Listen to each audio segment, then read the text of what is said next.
நன்னெறி கதைகள். கதையோட தலைப்பு மழையில் சோளம் வியாபாரம். உங்களுக்கு சோளம் சாப்பிட்றது ரொம்ப பிடிக்குமா? கதைக்கு ஒரு லைக் பண்ணிக்கோங்க. மழையில் விளையாடுறது, மழையை ரசிக்கிறதுனா ரொம்ப ரொம்ப பிடிக்கும்னா நம்மளோட சேனலை சப்ஸ்கிரைப் பண்ணிக்கோங்க. வாங்க இப்போ கதைக்குள்ளே போகலாம். சுஜியும் கல்பனாவும் வேக வேகமாக வீட்டுக்கு ஓடுறாங்க. மழை இப்போ வந்துடும் போல இருக்குது. அப்படி இருட்டிட்டு இருக்கு. இடி வேற இடிக்குதா. சீக்கிரம் வா சுஜி, வா வா, மழை ஊற்றும் போல இருக்குதே. நம்ம வீட்டுக்கு நனையாம போயிடணும் அப்படிங்கிறாங்க. வாங்கத்த வாங்க அப்படின்ட்டு 2 பேரும் விறு விறு விறு விறுன்னு ஒரே ரன்னிங் ரேஸில் ஓட்டம் ஓடுற மாதிரி தான் ஓடிட்டுருக்குறாங்க. அதுக்குள்ளேயும் மழையும் வந்துருச்சு. அடடா, மழை வந்துருச்சா? இப்போ எப்படி வீட்டுக்கு சீக்கிரமாக போக முடியும்? நம்ம பொழப்ப கெடுக்கிறதுக்குன்னே இந்த மழை வந்துடுது. ஏன் தான் இப்படி இருக்குதோ. ஊரில் மழை இல்லாமல் அவ்வளோ சந்தோஷமாக இருக்கிறாங்க. நமக்கும் தான் மழை பெஞ்சிட்டே இருக்குது எப்போ பார்த்தாலும். இப்படியே இருந்துச்சுன்னா எங்கே வேலை பார்க்க முடியுது? எங்கேயும் போயிட்டு வரணுன்னா கூட வர்றதுக்குள்ளேயும் இல்லை போகிறதுக்குள்ளேயும் 5 நிமிஷம் கருகருன்னு மேகம் கூடின உடனே ஊற்றுன்னு ஊற்றிடுது. மழைக்கு நம்ம ஊரை தான் என்னமோ பிடிச்சிருக்குதா என்ன? நம்மளை வாட்டுன்னு வாட்டி எடுக்குது. சை அப்படின்னு புலம்புறாங்க. சரி அத்தை, மழையை இப்போ குறை சொல்லி என்ன ஆக போகுது? நம்ம நடக்க வேண்டிய வேலையை பார்ப்போம். வாங்க வண்டியில் ஏறுங்க, நம்ம மாட்டு வண்டியிலேயே விறுவிறுன்னு கிளம்பிடலாம் அப்படிங்கிறாங்க. எனது மாட்டு வண்டியில் கிளம்பணுமா? யார் ஓட்ட போகிறது? மாமாவும் இல்லை குகனும் இல்லை, அப்போ எப்படி போக முடியும்? அவங்க 2 பேரும் வீட்டுக்குள்ளே போயிட்டாங்க. அப்போ எப்படி போகிறது சொல்லு? வண்டியில் ஏறுங்க அப்படிங்கிறியே நீ வேற. கொஞ்சமாவது யோசனையோடு சொல்லு சுஜி. நடந்து தான் போயாகணும். வா வா அப்படிங்கிறாங்க. நான் தான் ஓட்ட போகிறேன். மாட்டு வண்டியை நான் ஓட்டிட்டு வரேன், நீங்கள் பக்கத்தில் என் பின்னாடி உட்காந்துக்கோங்க அப்படிங்கிறா சுஜி. என்னது எம்மாடியம்மா, நான் வரல, நான் ஏறவே மாட்டேன். நீனு எவ்வளோ சொன்னாலும் நான் உன் கூடலாம் மாட்டு வண்டியில் வர்றதா இல்லை. போகிற வழியிலேயே மாடு பிச்சுக்கிட்டு ஓடி போகிறதுக்கா நம்ம 2 பேரும் வண்டியிலேருந்து கீழே விழுந்து அடிபட்டு கிடக்கவா சொல்லு? மாட்டு வண்டியை முன்ன பின்ன நீனு ஓட்டி இருக்கிறியா என்ன? ஏதோ ஓட்டுறேங்கிறியே. நான் ஏற மாட்டேன். மாடெல்லாம் பழக்கம் இருந்தால் மட்டும்தான் அதை மேய்க்கவும் முடியும், ஓட்டவும் முடியும். இல்லைன்னா அது கயிறை இழுத்துக்கிட்டு ஒரே ஓட்டமாக ஓடிடும். மாடுகளை பற்றி உனக்கு தெரியாமல் நீ வாட்டுக்கு ஏதோ சொல்கிற. வேணாம், தேவையில்லாத வேலையை பார்த்துக்கிட்டு பிரச்சனையாயிட போதுமா, வாமா அப்படிங்கிறாங்க. இல்லைத்த, நான் நிஜமாக தான் சொல்கிறேன், எனக்கு ஓட்ட தெரியும். வாங்க, என்னை நம்பி உட்காருங்க. வரீங்களா வரலையா? சரி, நான் மட்டும் கிளம்புறேன் அப்படிங்கிறாங்க. ஏய், தனியாக நீ மட்டும் எப்படி போவ?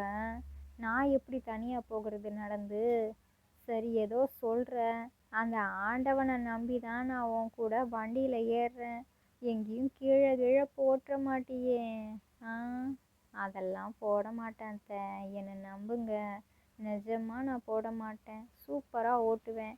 தினைக்கும் தான் மாமா அவங்க கூட வண்டியில் உட்காந்துட்டு போகிறேன்ல. அப்படின்னா எப்படி ஓட்டுறாங்க, உட்காடுறாங்க, வழி சொல்கிறாங்க, அப்படியே மேய்ச்சிட்டு வராங்கங்கிற விஷயத்தெல்லாம் நான் பார்த்துட்டே தானே வர்றேன். அப்போது அதெல்லாமே கஷ்டம் கிடையாது அத்தை. பயம் இல்லாமல் இருந்தாலே போதும். எனக்கு தைரியம் ஜாஸ்தியாக இருக்குது. வாங்க உட்காரலாம் அப்படின்ட்டு சுஜி மாட்டு வண்டியில் ஏறி உட்காந்துட்டாங்க.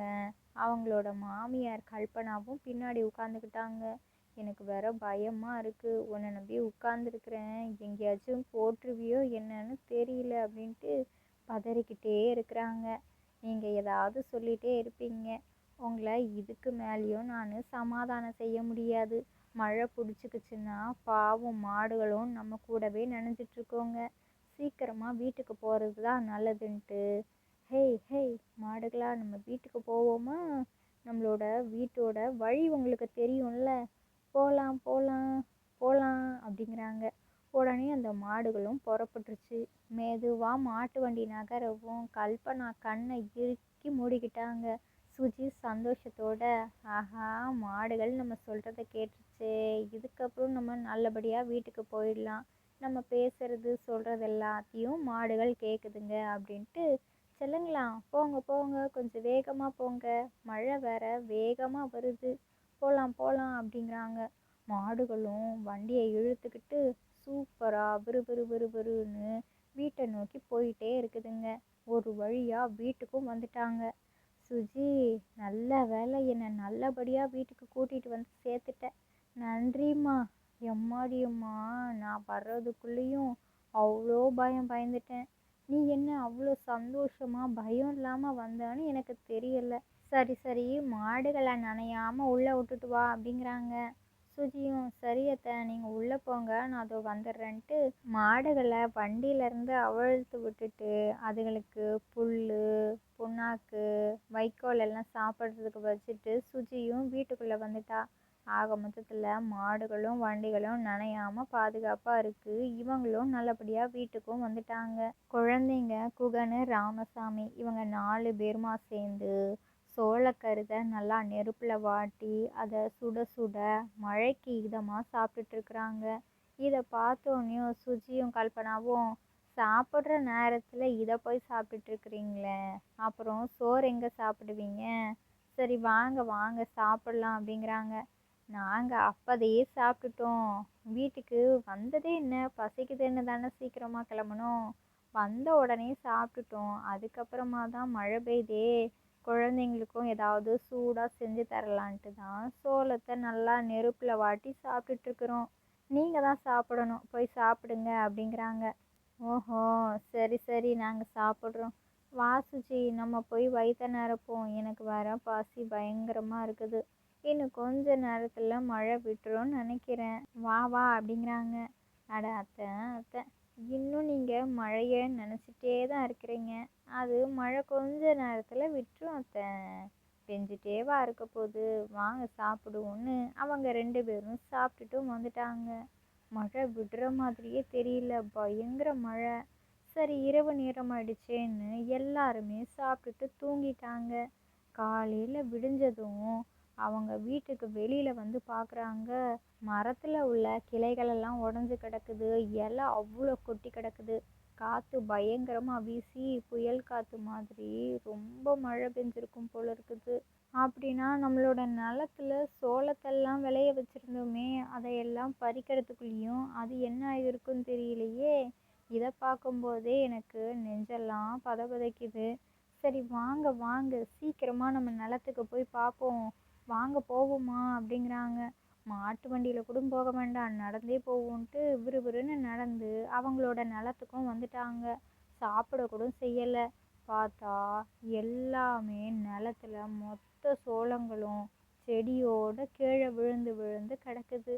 பாத்தியா பாத்தியா, இந்த மழை பண்ண வேலை நம்மளோட பொழப்ப எப்படி ஆக்கிடுச்சு, இப்போ என்ன பண்ணுறது, இவ்வளோ சோளத்தையும் மொத்தமாக சாய்ச்சி விட்டுருச்சு, இன்னும் கொஞ்ச நாள் அப்படியே இருந்திருந்தா சோளமெல்லாம் இன்னும் பெருசாக அவ்வளோ சூப்பராக இருந்திருக்கும். இப்போ இதை ஒன்றும் பண்ண முடியாதே, நிமித்தி வச்சாலும் வளராதுன்ட்டு, சரி வாங்க வாங்க பறித்து எடுத்துடலாம், வேற என்ன பண்ணுறது வழி இல்லைல்ல அப்படின்ட்டு மொத்தத்தையும் பறித்து மூட்டை மூட்டையாக கட்டி வச்சிருக்கிறாங்க. ஏங்க குகனே, தூக்கிட்டு வாடா வீட்டுக்கு போவோம் அப்படிங்கிறாங்க. சரிம்மா அப்படின்ட்டு குகன் ஒரு மூட்டையவும் ராமசாமி இன்னொரு மூட்டையும் ஆளுக்கு ஒவ்வொரு மூட்டையை தலையில் வச்சுக்கிட்டாங்க. இன்னும் ஒரே ஒரு மூட்டை மட்டும்தான் பாக்கி இருக்குது. அந்த மூட்டையவும் சுஜியும் கல்பனாவும் 2 பேருமா சேர்ந்து தூக்கிட்டு வராங்க. ஒரு வழியாக வீட்டுக்கும் எல்லா சோளங்களையும் கொண்டு வந்துட்டாங்க. பார்த்தா மலை மாதிரி குமிஞ்சு கிடக்குது. இவ்வளோ சோளம் இருக்கே, இதெல்லாம் எப்படி நம்ம காசாக்குறது, யாராச்சும் ஏதாவது சொல்லுங்களேன், அப்படியே நின்றுட்டுருக்குறீங்களே அப்படின்ட்டு கல்பனா புலம்புறத மட்டும் விடவே இல்லை. சரி சரி புலம்பாத, நாங்கள் ஒரு யோசனை சொல்கிறோம், இதை எல்லாத்தையும் திரும்பவும் மூட்டை கட்டிட்டு நாங்கள் தூக்கிட்டே போய் சந்தையில் விற்றுட்டு வந்துட்டுமா அப்படிங்கிறாங்க. இதெல்லாம் நடக்கிற வேலையா, தண்ணியில் கீழே விழுந்து எழுந்திரிச்சிட்டு வர்ற மாதிரி ஆயிடுங்க, அவ்வளோ ஆளுக்கு பாதி வரைக்கும் தண்ணி நிற்கிது. எப்படி போக முடியும்? முடியாதுல்ல. வேற ஏதாவது சொல்லுங்களேன். இல்லாட்டி அக்கம் பக்கத்தில் இருக்கிறவங்களுக்கெல்லாம் குறைஞ்ச விலையில கொடுத்து வித்துடலாமா அப்படிங்கிறாங்க. இவ்வளோ கம்மி விலைக்கு நிறையா சோளங்களை தராங்களே, அப்படின்னா நல்லா இல்லை போல இருக்குது. அதனால தான் குறைஞ்ச விலைக்கு தர்றாங்கன்னு யாரும் வாங்க மாட்டாங்க. இந்த ஊர் ஜனங்கள்லாம் இப்போ நல்லாவே படித்து போயிட்டாங்க. தெரிஞ்சவங்க சும்மா கொடுத்தா கூட யாரும் எதையும் இப்போ வாங்குறதுக்கு இல்லை. இதில் வேற குறைஞ்ச விலையில் எப்படி? ஆஹா, சரியே இல்லைங்க இந்த யோசனை. சுஜி, நீயே சொல்லு அப்படிங்கிறாங்க. ஆ, நான் ஒரு யோசனை சொல்கிறேன், ஆனால் அதுக்கு கொஞ்சம் செலவும் ஆகும். அதுக்கெல்லாம் நம்ம இப்போ என்ன பண்ணுறது அப்படிங்கிறாங்க. அதெல்லாம் நம்ம பார்த்துக்கலாம். நீ யோசனை என்னன்னு சொல்லு, அது சரியாக வருமானு நம்ம அதுக்கப்புறம் பார்த்துக்கலாம் அப்படிங்கிறாங்க. சோளத்தெல்லாம் நெருப்பில் நல்லா வாட்டி சுட்டு விற்கலாம், வேக வச்சு விற்கலாம், அதுக்கப்புறம் வடை மாதிரி போட்டும் விற்கலாம். மழைக்கு எல்லாத்துக்கும் ரொம்ப பிடிக்கும். வியாபாரமும் ஆன மாதிரி இருக்கும். அதில் நமக்கான லாபமும் நல்லா கிடைக்கும். அதுக்கெல்லாம் கடை போட்டால் தானே வாட்டப்படும். காசு வேணும்ல கடை போடுறதுக்கு அப்படிங்கிறாங்க. அதை பற்றி எதுக்கு கவலைப்படுற? நம்மளோட பண்ணையார்கிட்ட போயிட்டு அவங்கக்கிட்ட கொஞ்சமாக இப்போதைக்கு கடை போடுறதுக்கு ஏற்ற மாதிரி பணத்தை வட்டிக்கு வாங்கிட்டு வரீங்களா அப்படிங்கிறாங்க கல்பனா ராமசாமிகிட்ட. வட்டிக்கா? சரி, சீக்கிரத்திலேயே நம்ம வட்டி காசை கொடுத்துடணும்ல, அது எவ்வளோ நாளில் முடியும்னு அதை சொல்லுங்க அப்படிங்கிறாங்க. அதுவா? 6 மாதம். வேண்டாம் வேண்டாம், 3 மாதம்னு சொல்லி கேளுங்க. அது இல்லாமல் இப்போதைக்கு ஒரு 15,000 கிடைச்சாலே போதும். 3 மாதத்தில் கண்டிப்பாக நம்மளால் கொடுக்க முடியும். இந்த காசுக்குள்ளேயே நம்ம கடையை ரெடி பண்ணிக்கலாம் அப்படிங்கிறாங்க. சரி சரி, நான் போய் வாங்கிட்டு வரேன்னு ராமசாமி பண்ணையார் வீட்டுக்கு போயிட்டு விஷயத்த சொல்கிறாங்க. அதுக்கு பண்ணையாரும் சரி சரி, 3 மாதத்தில் வட்டியும் முதலுமா காசை எனக்கு திருப்பி கொடுத்துடணும் அப்படின்ட்டு 15,000 தந்துட்டாங்க. அந்த பணத்தை வாங்கிட்டு வீட்டுக்கும் வந்துட்டாங்க. சீக்கிரமாகவே நம்ம கடை வைக்கிறதுக்கான ஏற்பாடுகளை செய்யணும்னு அந்த வேலை விறுவிறுப்பாக நடந்துகிட்ருக்குது.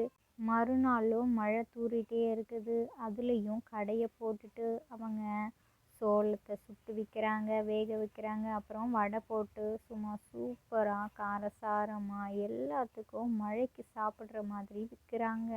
ஜனங்களும் வீட்டில் செஞ்சு சாப்பிட்றத விட கடையில் வாங்கி சாப்பிட்றது நல்லது, வேலை மிச்சமாகும்ன்ட்டு இவங்களோட கடைக்கு வந்து மழைக்கு சுட சுட சோளத்தெல்லாம் வாங்கி சாப்பிட வர்றாங்க. எல்லாத்துக்கும் டேஸ்ட்டும் ரொம்ப பிடிச்சிருக்குது. நல்லா மழைக்கு சூப்பராக காரசாரமாக சோள வடை இது வரைக்கும் யாருமே சாப்பிட்டதில்லாத அளவில் அவ்வளோ அருமையாக முதல்ல இவங்க தான் கண்டுபிடிச்சிருக்கிறாங்க. ஃபேமஸ் ஆகுது. சுஜியும் கல்பனாவுமா சேர்ந்து பரபரப்பாக வியாபாரத்தை பார்த்துட்ருக்குறாங்க. இதில் நல்ல லாபமும் கிடைக்குது. மழையில் நனையாமலும் வியாபாரம் பார்க்குறாங்க. வியாபாரமும் அமோகமாக நடக்குது. சோளமெல்லாம் மழைக்கு வீணாக போயிடுமேன்னு பயந்துட்டு இருந்தாங்க. ஆனால் அது எல்லாமே பணமாக மாறிடுச்சு.